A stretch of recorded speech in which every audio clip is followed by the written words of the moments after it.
Hello everyone out there, welcome back to channel Partly Bohemian and welcome to Nissan Machine and me আজকে চলে এসেছি আঙ্কুর ইঞ্জিনিয়ারের শোরুমে মানে যাওয়া ইএসডি শোরুম বর্ধমানে এন্ড আজকে যে গাড়িটা সম্পর্কে ডিসকাস করবো সেটা হচ্ছে ESD adventure but with a টুইক।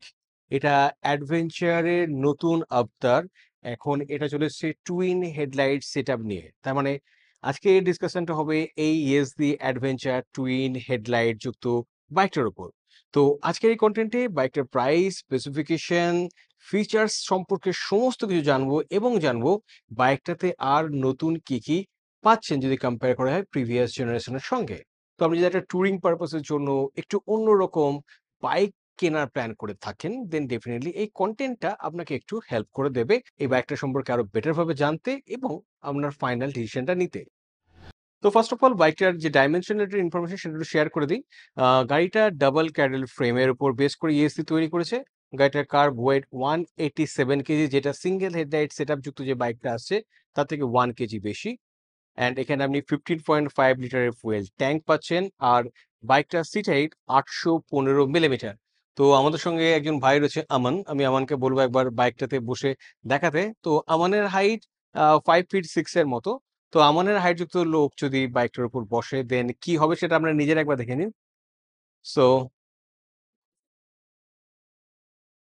এই হচ্ছে টোটাল বিষয়টা। তো রাইডিং পশ্চারটা ১ম দেখে নিন। ভীষণ relax upward riding posture. Handle বার অব্দি পৌঁছাতে গেলে খুব একটা প্রবলেম হচ্ছে না। এই রাইডিং পশ্চারটাতে দীর্ঘক্ষণ আপনি অবভিয়াসলি ট্রিপ করতেই পারেন। আপনার কোনো প্রবলেম হবে না। আর যদি পায়ের কন্ডিশন বলি দেন আমানের মোটামুটি টিপ টু টাইপের হবে। আমার দুটো পায়ে একবার নামিয়ে দেখাও তো ভাই। এই হচ্ছে ব্যাপার। তো 5 ফিট 6 হাইট যদি থাকে তাহলে আপনার এরকম কন্ডিশন হবে। খুব একটা প্রবলেমেটিক নয়, ব্যাপারটা ম্যানেজেবল কোয়াইট। সো আপনার হাইট 5 ফিট 5 হলেও আপনি এই বাইকটা নিয়ে কিন্তু অবভিয়াসলি ট্রিপ করতে পারেন। খুব একটা অসুবিধা কিন্তু আপনার হবে না। আর যদি চেঞ্জ গুলোর কথা বলি দেন ফার্স্ট যে চেঞ্জটা আপনি দেখতে পাবেন সেটা হচ্ছে হেডলাইট সেটআপটা দেখতে ভীষণ অ্যাট্রাকটিভ লাগছে। কিছুটা প্রিভিয়াস বহু পুরনো জিএস এর মতো লাগবে। এখানে এলইডি হেডলাইট সেটআপ পেয়ে যাচ্ছেন, তার সঙ্গে এখানে এলইডি প্রজেক্টর পেয়ে যাচ্ছেন এবং এই জিনিসটার জন্য এটা দেখতে কিন্তু ভীষণ রাগেড লাগছে। এইটা গেল ১ নম্বর পরিবর্তন। সেকেন্ড পরিবর্তন যেটা পাবেন, এখানে এখন নতুন হুইল সিল এড হয়ে গেছে এবং এর ডিজাইনটাও ভারী সুন্দর। তবে এই উইন্ডশিল্ডটা অ্যাডজাস্টেবল হলেও এটাকে অ্যাডজাস্ট করার জন্য কিন্তু আপনাকে অ্যালেন কি রাখতে হবে সঙ্গে। এটা বাইক চালাতে আপনি অ্যাডজাস্ট করতে পারবেন না। অ্যালেন কির থ্রু দিয়ে এর হাইটটাকে আপনি কমা-বাড়া করতে পারেন। এই একটা ব্যাপার। থার্ড চেঞ্জ আপনি ১ম এই দেখতে পাবেন এখানে এর যে বিগ এরিয়াটা, এই বিগ এরিয়াটা কিন্তু আগের থেকে ওয়াইডার হয়ে গেছে। অ্যান্ড অবভিয়াসলি এই ব্ল্যাক ক্ল্যাডিংটা এখানে চলে এসছে। এটা ফাইবারের কিন্তু দেখতে নিঃসন্দেহে ভীষণ বেশ ভালো লাগছে।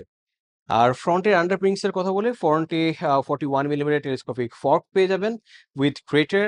অ্যান্ড তার সঙ্গে এখানে বেব্রে ক্যালিপার যুক্ত 320 মিলিমিটারের টুইন চ্যানেল এবিএসটা পেয়ে যাবেন।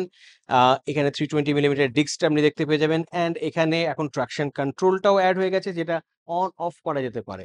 অ্যান্ড তার সঙ্গে ফ্রন্টে 90/96 এর 21 ইঞ্চের টায়ারটাও পেয়ে যাবেন। বেশ সুন্দর গ্রিপ, মানে অফ-রোডিং এর জন্য বাইকটা সেটা এর গ্রিপটা দেখেই বুঝতে পারা যায়। অ্যান্ড এদিকে চলে এলে this the beautiful side look of this bike. Overall বাইকের বাকি পোর্শনের ডিজাইনের মধ্যে অ্যাজ সাচ কোনো পরিবর্তন পাবেন না। সেই বক্সি স্টাইলের ফুয়েল ট্যাঙ্কটাও পেয়ে যাচ্ছেন, অ্যাডভেঞ্চারের ব্র্যান্ডিং রয়েছে, ইএসডির এখানে ব্র্যান্ডিংটা রয়েছে। অ্যান্ড এর নিচেতে বেশ বড়সড় একটা রেডিয়েটর গ্রিল পেয়ে যাচ্ছেন। আর তার সঙ্গে এদিকে বেশ বড়সড় একটা ব্যাশ গার্ড পেয়ে যাচ্ছেন। এখানে ইএসডির ব্র্যান্ডিংটাও দেখতে পেয়ে যাবেন, বাট এটা ফাইবারের। অ্যান্ড ইঞ্জিনের কথা যদি আমি বলি দেন এটা single cylinder liquid cool D O H C 334 সিসির একটা ইঞ্জিন। 29.60 পিএস এর ম্যাক্সিমাম পাওয়ার পেয়ে যাবেন এবং তার সঙ্গে 29.60 নিউটন মিটার পিক টর্কটা কিন্তু পেয়ে যাবেন। তো ইঞ্জিনের যে স্পেসিফিকেশন, ইঞ্জিনের যে পাওয়ার আউটপুট সেটা কিন্তু বেশ হেলদি। লং ট্রিপের ক্ষেত্রে এর টর্ক পাওয়ার কোনোটাতেই আপনার খুব একটা প্রবলেম হবে না। তবে টপ স্পিডের ক্ষেত্রে ব্যাপারটা বলে দিই, এই বাইকটার টপ স্পিড কিন্তু 125 এর মতো। 125 এর উপরে কিন্তু বাইকটাকে নিয়ে যাওয়া একটুখানি ডিফিকাল্ট। কিন্তু এই 125 স্পিডটাকে কিন্তু খুব অ্যাফোর্ডেবলি বাইকটা ক্যারি করতে পারে। সো লং ডিসটেন্স কভার করতে আপনার খুব একটা প্রবলেম হবে না। ইঞ্জিনটাও কিন্তু বেশ স্মুথ। রিফাইনমেন্ট লেভেলটা বিশাল হাই না হলেও খুব একটা প্রবলেমেটিক কিন্তু না। আপনার খুব একটা অসুবিধা হবে না। এবং এখানে আপনি অ্যান্টি স্কিড রাবার প্যাড পেয়ে যাবেন। অ্যান্ড আবার পরিবর্তন দেখতে পাবেন এর সিটের ডিজাইনটার মধ্যে। এর সিটের ডিজাইনটা আগের থেকে স্লাইটলি চেঞ্জ হয়েছে এবং এর কুশনিংটাও আগের থেকে বেটার হয়েছে। বেশ সফট ব্যাপারটা রয়ে গেছে। অ্যান্ড এদিকে শাড়ি গার্ড রয়েছে, স্যাডেল স্ট্রে রয়েছে, অ্যান্ড কোম্পানি ফিটেড সবকটাই পেয়ে যাবেন। মানে এখানে স্যাডেল স্টে, টপ বক্স মাউন্টের জায়গাটা কিন্তু কোম্পানি ফিটেড, যেটা এই বাইকটার সাথে আপনি ইজিলি পেয়ে যাচ্ছেন। আলাদা করে আপনাকে খরচ করতে হবে না। অ্যান্ড তার সঙ্গে এদিকে টুইন এলইডি টেল ল্যাম্পটা পেয়ে যাচ্ছেন। রিয়ার থেকেও কিন্তু বাইকটা দেখতে দারুণ লাগছে thanks to this new setup. And রিয়ারে আন্ডারপিনিংসের কথা বলে, রিয়ারে আপনারা এখানে 7 step preload adjustable mono shock পেয়ে যাবেন, যেটা কিন্তু লিঙ্কেজ টাইপের। অ্যান্ড এইদিকে এলে 240 মিলিমিটারের ডেক্সটা দেখতে পেয়ে যাচ্ছেন, অ্যান্ড 130/80 সেকশনের 17 ইঞ্চের রেয়ার টায়ারটাও আপনি কিন্তু পেয়ে যাবেন। ইজ দি অ্যাডভেঞ্চারের সাউন্ডটা কেমন সেটা একবার আপনারা শুনে নিন।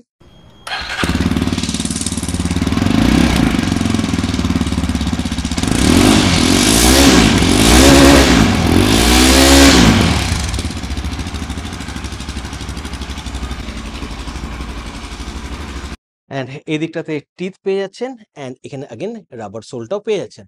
সো ওভারঅল বাইকটা লুকস বেশ ছিমছাম, খুব একটা বাল্কি না, এবং এই বাইকটা কিন্তু রাস্তায় যখন আপনি চালাবেন বেশ কমফোর্টেবল ওয়েতে কিন্তু আপনি ডিস্টেন্সগুলো কভার করতে পারবেন।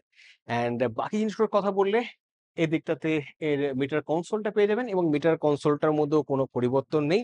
সেই একটু ফাঁকা ফাঁকা লাগছে এটাই যা, কিন্তু এর মধ্যে সমস্ত রকম ইনফরমেশন গুলো পেয়ে যাবেন। ব্লুটুথ কানেক্টিভিটি রয়েছে, তো এখানে আপনি ওডোমিটার, ট্রিপ মিটার, স্পিডো সবকিছু পেয়ে যাবেন, টাইম পেয়ে যাবেন, গিয়ার পজিশন ইন্ডিকেটর রয়েছে। অ্যান্ড অ্যাপ যদি ডাউনলোড করেন ইএসডির অ্যাপ, দেন ইএসডির অ্যাপের সঙ্গে যদি গাড়িটা কানেক্ট করেন থ্রু ব্লুটুথ, দেন আপনি এখানে কিন্তু ম্যাপটাও পেয়ে যাবেন। সো নাইস থিং, কিন্তু এটাই যা একটু ফাঁকা ফাঁকা।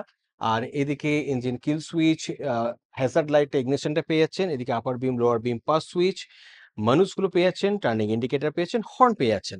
অ্যান্ড এদিকে অবভিয়াসলি দুটো চার্জিং পোর্ট পেয়ে যাবেন, type A and type C. So functionality বাইকটার মধ্যে প্রচুর রয়েছে, ফিচার স্পেসিফিকেশনও কিন্তু খুব একটা কমতি এই বাইকটার মধ্যে পাবেন। অ্যান্ড এখন thanks to this new lighting set up and cosmetic কিছু চেঞ্জের ফলে বাইকটার আকর্ষণ কিন্তু আগে থেকে ডেফিনেটলি অনেকটাই বেড়ে গেছে। আমি দামের কথা বলি, আমার শহর বর্ধমানে এই বাইকটার এক্স-শোরুম প্রাইস 2,20,900 থেকে শুরু হচ্ছে, যেটা যাচ্ছে আপ টু 2,29,900 অব্দি। এবং এই প্রাইস ডিফারেন্সটা হচ্ছে particularly based on the colour scheme. তো এই ছিল এই নতুন ইএসডি অ্যাডভেঞ্চার টুইন হেডলাইট যুক্ত বাইকটা সম্পর্কে কিছু ইনফরমেশন।